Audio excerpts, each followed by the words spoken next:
Hi, this is Rajesh Sharma. తెలంగాణలో 2023 డిసెంబర్లో ఎన్నికల ఫలితాలు రావడం, కాంగ్రెస్ పార్టీ ప్రభుత్వాన్ని ఏర్పాటు చేయడం, ముఖ్యమంత్రిగా రేవంత్ రెడ్డి గారు బాధ్యతలు చేపట్టడం జరిగాయి. ఆ తర్వాత నుంచి మనకు కొన్ని పదుల సార్లు మనకు ఒక వార్త వచ్చింది, ఫలానా తేదీ నుంచి జరగబోతోంది దీని ఇంప్లిమెంటేషన్ అని చెప్పి. అట్లా మీడియా హౌసెస్ అంటే ప్రింట్ కావచ్చు, ఎలక్ట్రానిక్ మీడియా కావచ్చు, అవే ఒక తేదీని ఫిక్స్ చేసి ఫలానా రోజు నుంచి అది ఇంప్లిమెంట్లోకి వస్తుంది అని చెప్పుకుంటూ వస్తున్నాయి. ప్రభుత్వం వైపు నుంచి రివ్యూస్ జరిగాయి, ఒక కేబినెట్ సబ్ కమిటీ కూడా ఏర్పాటయ్యింది. కానీ ఆ సబ్ కమిటీకి సంబంధించిన రిపోర్ట్స్ రావడం, వివిధ డిపార్ట్మెంట్స్ నుంచి నివేదికలు తెప్పించుకోవడం, ఒక 4-5 మీటింగ్స్ జరగడం, ఫలానా తేదీ నుంచి ఇంప్లిమెంట్ చేస్తామని సూత్రప్రాయంగా చెప్పడం, ఇది తరచూ జరుగుతూ వస్తుంది. కానీ అది కార్యరూపం దాల్స్తున్న సంకేతాలు ఇప్పుడు స్పష్టంగా కనిపిస్తున్నాయి. అంటే ప్రభుత్వం ఏర్పాటైన 2.5 సంవత్సరాల తర్వాత రేవంత్ రెడ్డి గారు ధైర్యం చేసి ఒక అడుగు ముందుకు వేయబోతున్నారు. ఆ విషయంలో ఇంతకీ ఏ విషయం అంటారా? ఎస్, చెప్తాను. అది చెప్పే ముందు చాలామంది రియల్ ఎస్టేట్ ఇన్వెస్ట్మెంట్లు, అంటే అవి భూములు కావచ్చు లేదా ప్లాట్లు కావచ్చు, ఏదైనా ఇన్వెస్ట్మెంట్ కోసం కొంతమంది వేచి చూసే ధోరణిని అవలంబిస్తుంటారు. అంటే ఒక 50-60% కన్విన్స్ అయితే, నేను ఎప్పుడూ చెబుతూ ఉంటాను, ఒక 70% కన్విన్స్ అయితే మిగతా 30% ధైర్యం చేసి ముందడుగు వేయాలి అని. ఆ ధైర్యం చేయకపోవడం వల్ల చాలామంది ఒక 2-3 సంవత్సరాల్లో రిగ్రెట్ అవుతారు. అరే, పలానా రోజు పలానా చోట మంచి ఆఫర్ వచ్చింది, అక్కడ ఇన్వెస్ట్ చేస్తే బాగుండేది, వాళ్ళ అటువైపు ఊపు కనిపిస్తుంది అని. ఆ ట్రెండ్ నేను అయితే ఆల్మోస్ట్ నా 30 ఏళ్ల జర్నలిజం ఎక్స్పీరియన్స్లో చాలాసార్లు చూశాను.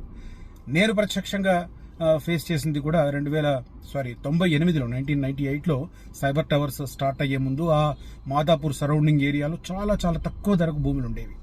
ప్లాట్లు ఈజీగా అఫోర్డబుల్ ప్రైసింగ్లో ఉండేవి. నేను అప్పుడు జెమిని టీవీలో ఉన్నాను, నా శాలరీ కూడా బాగానే ఉండింది. ఈజీగా ఒక 200 గజాలు 300 గజాలు తీసుకునే పరిస్థితి చాలా ఈజీగా ఉండింది. కానీ ఈ రాళ్ళు రప్పల్లో ఎందుకు, చంద్రబాబు గారికి ఏమైందో తెలియదు, ఈ ఏరియాలో వాళ్ళ భూములను హైప్ చేసుకోవడానికి అని చెప్పి తిప్పలు పడుతున్నాడు ఈ సైబర్ టవర్స్ అని అనుకున్నాం. అప్పుడు మెచ్యూరిటీ లేని ఆలోచన ధోరణి. కాబట్టి ఆ తర్వాత అవి పెరుగుతూ వస్తుంటే కళ్ళప్పగించి చూడడం తప్ప ఏమి చేయలేని పరిస్థితి. ఇవాళ మొన్న రీసెంట్గా ఒకరు చెప్తున్నారు, సైబర్ టవర్స్కి నుంచి ఎగ్జాక్ట్గా 1 కిలోమీటర్స్ డిస్టెన్స్లో 4 లక్షలకు గజం చొప్పున 250 గజాలు అమ్మారంట ఒక వ్యక్తి. అంటే మాకు అప్పట్లో 50 నుంచి 60 వేల మధ్య 200 గజాలు వచ్చిన పరిస్థితి. అట్లాంటి ఆఫర్లు ఉంటే కూడా ఎందుకు ఇక్కడ రాళ్ళు రప్పలు? ఈవెన్ మాదాపూర్కి అప్పుడు రోడ్డు కూడా లేదు, సింగిల్ లైన్ తార్ రోడ్, అది కూడా సైబర్ టవర్స్ ఇనాగురేషన్కు వాజ్పేయి గారు వస్తున్నారన్నప్పుడు వేసింది. నిజానికి ఆ కన్స్ట్రక్షన్ స్టార్ట్ అయినప్పుడు కంకర్ రోడ్, అక్కడ దాని ముందున్న రోడ్డు, ఇప్పుడు మనం వెళ్తుంటాం కదా, ఆ ఫ్లైఓవర్ ఉన్న ప్లేస్ అంతా కంకర్ రోడ్డు. దస్పల్లి హోటల్ దాకానే మనకు బీటీ రోడ్డు ఉండేది, ఆ తర్వాత కంకర్ రోడ్డు ఉండేది. మాదాపూర్ గ్రామ పంచాయతీ అయినా ఒక బోర్డు ఉండేది. సో ఆ రోజుల్లో మనం అనుకున్నాం 98, ఇవాళ అంటే ఆల్మోస్ట్ 28 సంవత్సరాల క్రితం. సో అట్లా చాలా మంది పలానా చోట ఇంత తక్కువ ధరకు ఉండింది, తీసుకోలేకపోయాం అని అనుకుంటూ ఉంటారు. చాలా ఒక 3-4 మధ్య చర్చ జరుగుతుంటే ఆ నలుగురు కూడా ఒక్కొక్క ఎక్స్పీరియన్స్ అట్లాంటివి చెప్తూ ఉంటారు. అందుకే నేను ఏమంటానంటే, రియల్ ఎస్టేట్లో కొంత విజనరీ దృక్పథంతో డేర్ఫుల్ డెసిషన్ మంచి రిజల్ట్స్ ఇస్తుంది అని. ఇప్పుడు ఇది ఎందుకు చెప్తున్నాను అంటే, ఇప్పుడు ఖచ్చితంగా మీరు ఆ ముందు అడుగు వేయాల్సిన పరిస్థితి. ఎందుకంటే 1 month లోగా ఏదన్నా ఇన్వెస్ట్ చేస్తే ఓకే, అదర్వైజ్ ప్రభుత్వం, నేనైతే ఇందాక ఇంట్రొడక్షన్లో చెప్పాను చూడండి, ఒక అమలుకు రాబోతున్న ఒక నిర్ణయం అని చెప్పి, అది జరగబోతోంది. సస్పెన్స్ ఎక్కువైపోతుందా? So I'm going to reveal that suspense. But చిన్న request, future city investments interest ఉన్న వాళ్ళు మాత్రం తక్షణం కాంటాక్ట్ చేయండి. మీకు మంచి, అంటే ప్రైవేట్ ఎంప్లాయ్మెంట్ పెద్ద స్థాయిలో వచ్చే ప్లేసెస్, తర్వాత మేజర్ రోడ్స్ వచ్చే ప్లేసెస్ నేను సజెస్ట్ చేస్తాను. ఖచ్చితంగా ఫ్యూచర్ సిటీ అనేది నాగార్జున సాగర్ రోడ్డు వైపే. రాసి పెట్టుకోండి, మార్క్ మై వర్డ్స్. ఎవరైనా శ్రీశైలం రోడ్డు అన్న భ్రమల్లో ఉంటే మాత్రం తుడిచిపెట్టేయండి.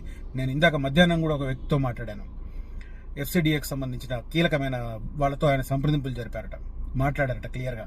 ఒకటే, శ్రీశైలం రోడ్డు వైపు భూసేకరణకు ఛాన్సే లేదని కొట్టిపారేశారు. సో రతన్ టాటా రోడ్డు నుంచి లెఫ్ట్ సైడే, అంటే మనం సౌత్ డైరెక్షన్లో వెళ్తుంటే లెఫ్ట్ సైడే సాగర్ రోడ్డు దాటి కూడా ఆల్మోస్ట్ మాల్ దాకా మనకు ఫ్యూచర్ సిటీ అటువైపే వస్తుంది. ఇటువైపు వెంచర్లు విపరీతంగా ఉండడం వల్ల అసలు భూసేకరణకు ఛాన్స్ లేదని తేల్చి పారేశారు. కాబట్టి ఇన్వెస్ట్ చేయాలనుకున్న వారు ఇమ్మీడియట్ గా డిసిజన్ తీసుకోండి, నాగార్జున సాగర్ రోడ్ వైపు ఇన్వెస్ట్ చేయండి, ఖచ్చితంగా లాభపడతారు. ఎందుకు ఇప్పుడు ఏం చేయాలంటే గవర్నమెంట్ రీసెంట్ గా తీసుకున్న నిర్ణయం, భూముల ధరలు, గవర్నమెంట్ ధరలు ఏదైతే ఉంటుందో దాన్ని గణనీయంగా పెంచడానికి ముహూర్తం ఖరారు చేసేసింది. ఇది రేవంత్ రెడ్డి గారు ముఖ్యమంత్రిగా అయిన తర్వాత 2-3 నెలలకు ఒకసారి పలానా తేదీ నుంచి నేనే ఎన్నిసార్లు వేరు ఛానల్లో పనిచేసినప్పుడు చేశాను. పలానా తేదీ నుంచి భూముల ధరలు పెరిగిపోతున్నాయని చెప్పి యూట్యూబ్ ఛానల్లో చేసినప్పుడు చెప్పాను నేను. కానీ అది ఇప్పుడు క్లియర్ కట్గా మన ముందుకు వచ్చిన పరిస్థితి. ఏ రేంజ్లో పెరగబోతున్నాయనేది కూడా మనకు తెలుస్తుంది. ఎకరానికి కనిష్టంగా తక్కువలో తక్కువ 6 లక్షల రూపాయలు ప్రభుత్వ ధరను పెంచబోతుంది. ఇక్కడ చాలా మంది అనుకుంటారంటే ప్రభుత్వం వాల్యూ పెంచితే మార్కెట్ వాల్యూకి ఎట్లాగో తక్కువే ఉంటుంది కదా, అది ప్రభుత్వం వాల్యూ పెంచితే ఏమవుతుంది అని చాలా మంది ఒక అపోహలో ఉంటారు. ఆ సాకు చెప్పి భూముల యజమానులు ధరలు పెంచుతారు, ఆ సాకు చెప్పి రియల్ ఎస్టేట్ వ్యాపారులు ధరలు పెంచుతారు. ఇది తెలియని అది కాదు, కానీ ఇది తెలియక చాలా మంది ఏమవుతుంది ప్రభుత్వం వాల్యూ పెంచుతారని అనుకుంటుంటారు. సో లేటెస్ట్ గా రాష్ట్రంలో భూముల విలువల సవరణకు రంగం సిద్ధం. ఎకరాకు కనిష్టంగా 6 లక్షల రూపాయలు పెంపుదల, ఆయా ప్రాంతాల్లో డిమాండ్ ఆధారంగా భూముల విలువ సవరణ, బహిరంగ మార్కెట్లు ఉన్న రేట్లో కనీసం 50-60% పెంచే యోచన. బహిరంగ అంటే ఓపెన్ మార్కెట్లో ఉన్న ప్రైస్కి కొద్దిగా దగ్గరకు తీసుకురావడానికి ప్రయత్నం జరుగుతున్నాయి అన్నమాట. గరిష్టంగా 100% మించొద్దనే నిబంధన, అంటే డబల్ చేయొద్దనే నిబంధన. ప్లాట్ల విలువలు 30-50% పెంపుదల. సో ఇది ఎట్లా ఉంటుందంటే ఉదాహరణకు చెప్తాను. ఇప్పుడు మేము 2024 సెప్టెంబర్లో నక్కర్తమేడిపల్లి దగ్గర 7 ఎకరాలలో వెంచర్ వేసాం. 4 నెలల్లో అది అమ్మేశాం మొత్తం. దాంట్లో ఒరిజినల్గా రిజిస్ట్రేషన్ వాల్యూ 800 రూపాయలు, కానీ మేము కొద్దిగా వైట్ పార్ట్ చూపించాలనే ఉద్దేశంతో 2000 రూపాయలకు మేము రిజిస్ట్రేషన్ చేసాం. దాంట్లో మేము 12,000 గజం చొప్పున అమ్మినా కూడా 2,000 రూపాయలకు మేము రిజిస్ట్రేషన్ చేసి మిగతాది వాళ్ళు క్యాష్లో తీసుకున్న వాళ్ళు ఆ రిజిస్ట్రేషన్ వాల్యూ మాత్రం వైట్లో తీసుకునేవాళ్ళు. ఇది ఓపెన్ సీక్రెటే. ఇప్పుడు ఏమవుతుంది, ప్లాట్ల విలువలు 30-50% పెంచుతున్నారు. అంటే 800 ఉన్న దాన్ని 50% పెంచినా కూడా అది 1,200-1,300 అవుతుంది. సో అట్లా అది మారినప్పుడు వీళ్ళు వైట్ చూపించుకునే మార్జిన్ కూడా పెంచుతారు. అట్లా ఇంపాక్ట్ ఉంటుంది ఖచ్చితంగా. గరిష్టంగా 50% పెంపునకు అనుమతి. చదరపు అడుగు కనిష్ట విలువ 1,600కు పెంపు. ఇది ఫ్లాట్లలో ఎస్ఎఫ్టీ ప్రైస్కి సంబంధించి. తర్వాత గ్రేటర్లో కనీసం 3,000, గరిష్టంగా 12,000కు పెంపు. ఓఆర్ఆర్ పరిధిలోని 39 సబ్ రిజిస్ట్రార్ కార్యాలయాల్లో భారీగా పెంచే అవకాశం. ఏటా 3,000 కోట్ల వరకు ఆదాయం పెరుగుతుందని అంచనా.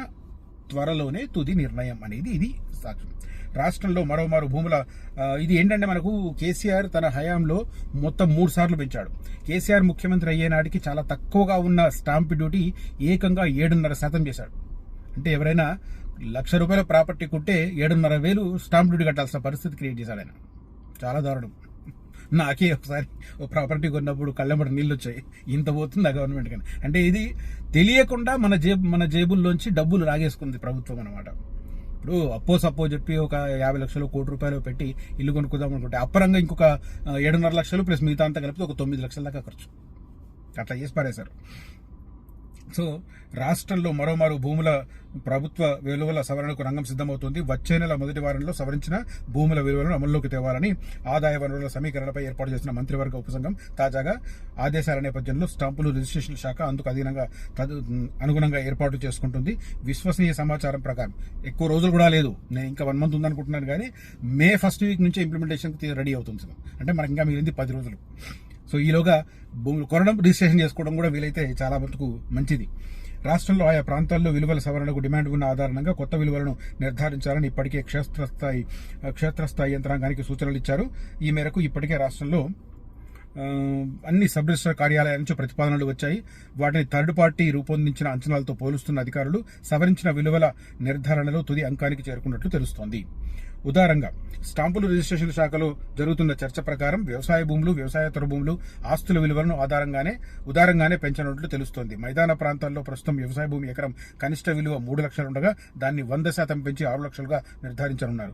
వ్యవసాయ భూముల ప్రభుత్వ విలువ పెంపు విషయంలో బహిరంగ మార్కెట్లో ఉన్న రేట్లను పరిగణలోకి తీసుకున్నారు. బహిరంగ మార్కెట్లో ఉన్న భూమి రేటులో 50-60% విలువను సవరించబోతున్నారు. ఇది మొత్తం మీద గరిష్టంగా పెంచే అవకాశాలు అయితే స్పష్టంగా కనిపిస్తున్నాయి. ఔటర్ రింగ్ రోడ్డు లోపల ప్రాంతం అయితే ఇంకా మరీ విరుచుకుపడుతుంది. ఔటర్ రింగ్ రోడ్డు లోపల పరిధిలో 39 సబ్ రిజిస్ట్రార్ కార్యాలయాల్లో అపార్ట్మెంట్లలోని ఫ్లాట్ల విలువను భారీగా పెంచుతున్నారు. ఈ సబ్ రిజిస్ట్రార్ కార్యాలయాల పరిధిలో ఎక్కువగా ఉన్న ఫ్లాట్ల రిజిస్ట్రేషన్లు జరుగుతున్న నేపథ్యంలో అవకాశాన్ని బట్టి ఈ విలువలను నిర్ధారించబోతున్నారు. గ్రామీణ ప్రాంతాలలో సహా రాష్ట్రంలో ప్రస్తుతం అపార్ట్మెంట్ విలువ చదరపు అడుగు 1300 ఉండగా దాన్ని 1600కు పెంచబోతున్నారు. ఓఆర్ఆర్ పరిధిలో 2000 నుంచి 9800 వరకు అడుగు విలువ ఉండగా దాన్ని 3000 నుంచి 12000 వరకు పెంచే అవకాశం కనిపిస్తుంది. మొత్తం మీద ఏటా 3000 కోట్ల రూపాయలు అదనపు ఆదాయం పొందడానికి సాధిస్తున్నారు. మరి ఇక్కడ మే 1 వీక్ నుంచి సాధ్యమేనా అన్న చర్చ కూడా జరుగుతుంది. సవరించిన ప్రభుత్వ రిజిస్ట్రేషన్ విలువలను మే నెల మొదటి వారం నుంచి అమల్లోకి తేవాలని కేబినెట్ సబ్ కమిటీ ఆదేశాలు ఇచ్చింది. కానీ అమలుకు సంబంధించి కొంత మీనమేషాలు అయితే లెక్క పెడుతున్నారు. సో ఓవరాల్ గా నేను అనుకుంటాను మే 1 వీక్ కాకపోయినా మే ఎండింగ్ కల్లా లేదా జూన్ 1 నుంచి ఖచ్చితంగా ఇంప్లిమెంటేషన్కి వస్తుంది. సో మనం వీలైనంత త్వరగా నిర్ణయం తీసుకోవడం, కొనుగోలు చేయడం. ఎందుకంటే ఇక్కడ నేను ఎందుకు చెప్తున్నానంటే ఇది ఇటు రియల్ ఎస్టేట్ సంస్థలకు కానీ లేకపోతే భూములు విక్రయించే వాళ్ళకి కానీ ఈ బెనిఫిట్ ఏమీ ఉండదు, ప్రభుత్వానికి పోతుంది. అంటే అమ్మే వాళ్లకు రాదు ఆ డబ్బు, పెరిగే డబ్బు, ఇటు కొనే వాళ్లకు నష్టం. కాబట్టి నేనేమంటానంటే ప్రభుత్వ భూముల ధరలు సవరించేలుగానే ఈ నిర్ణయం తీసుకుంటే బెటర్ అనేది. తర్వాత స్టాంప్ డ్యూటీ విషయంలో కూడా మార్పు చేస్తున్నట్టుగా సంకేతాలు తెలుస్తున్నాయి. ఇప్పుడు 7.5% ఉంది. కాబట్టి దాన్ని పెంచుతారా ఏందనేది కూడా చూడాలి. అది పెరిగితే అది కూడా ఒక అదనపు భారం. కాబట్టి వీలైనంత త్వరగా నిర్ణయం తీసుకోండి. ఇంకా మీనమేషాలు లెక్క పెడుతున్నవారు దయచేసి ఫాస్టర్ డెసిజన్తో కొంత మీరు ప్రయోజనం పొందే ప్రయత్నం చేయండి. ఎందుకంటే ఆ అనవసరంగా ప్రభుత్వానికి పెట్టే బదులు దాంతో 50 గజాలు ఎక్కువ తీసుకునే అవకాశం ఉంటుంది. సో మనకు విశాలమైన స్పేస్ మిగులుతుంది. నేను ఈ మాట ఎందుకు చెప్తానంటే పదే మనకు ఎట్లా ఉంటుందంటే 2040 కల్లా హైదరాబాద్ పాపులేషన్ 3 కోట్లకు మించుతుంది. దాన్ని అకామిడేట్ చేయడానికి ప్రభుత్వం 4th సిటీ, ఫ్యూచర్ సిటీని నిర్మిస్తుంది.